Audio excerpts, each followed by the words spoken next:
यहाँ मौजूद पत्रकार और सीआईडी के भाइयों को बताना चाहता हूँ ये बात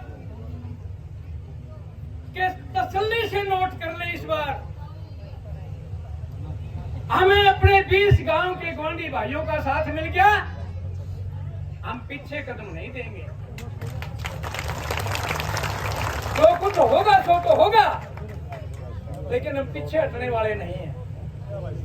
और फिर रही बातचीत, हरियाणा की राजनीतिक में तहलका मचा देने वाली एक हस्ती हमारे बीच में पधारे हैं।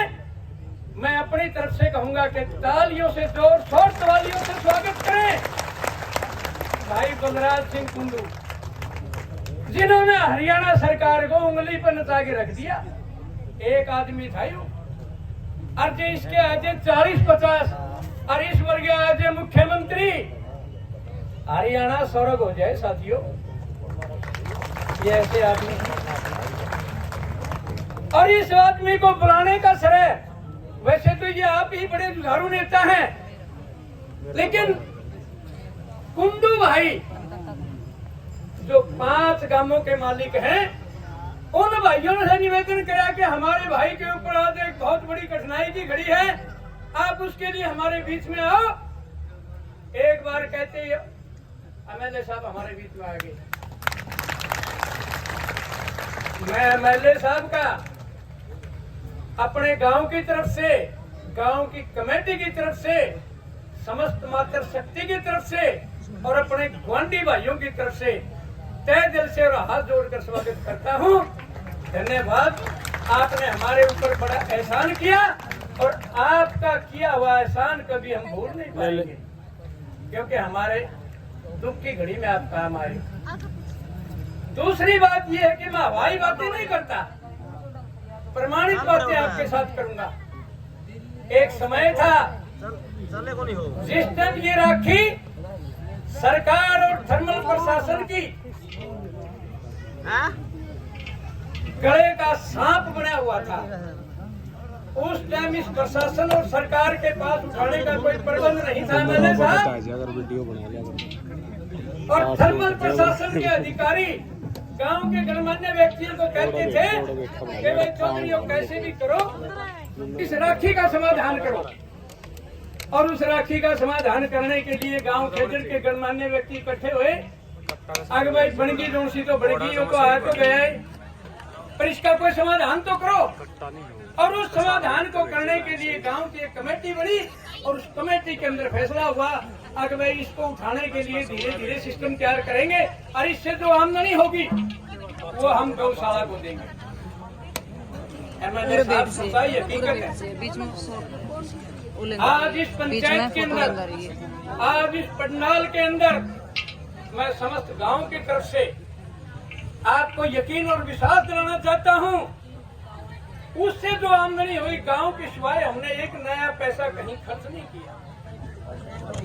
गौशाला कमेटी ने खर्च किया राखी उठाने के लिए जो मशीनों की जरूरत पड़ती है, ट्रैक्टरों की जरूरत पड़ती है, पानी की जरूरत पड़ती है, तो जो भी उसमें जरूरत पड़ती है वो चीजें हमने जरूर खरीदी हैं, लेकिन उसके अलावा हमने कोई पैसा खर्च नहीं किया। अगर कहीं वो पैसा खर्च कर दिया होता तो ये थर्मल वाले या और कहीं न कहते भाई हम तो अपना काम करने खातिर काम करने लग रहे हो, लेकिन सच्चाई हकीकत है एक नया पैसा गौशाला के अलावा कहीं खर्च नहीं किया। मेरे पास अखबारों की 2 खबर है, ये उस समय की खबर है, ये अखबारों की छापी हुई और उसमें हेडिंग दिया है थर्मल की राखी में खो गए खेजड़ वासियों के सपने। एक हेडिंग तो ये है और दूसरी हेडिंग ये है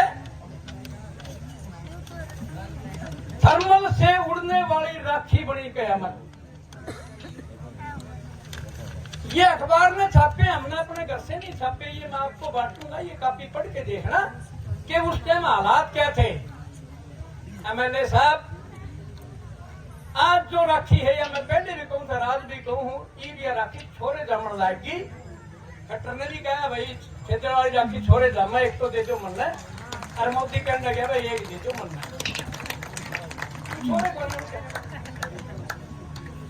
लेकिन उनकी औलाद चलन खातर हमें प्यार कोनी भाई, उनकी औलाद हम सलामा कोनी।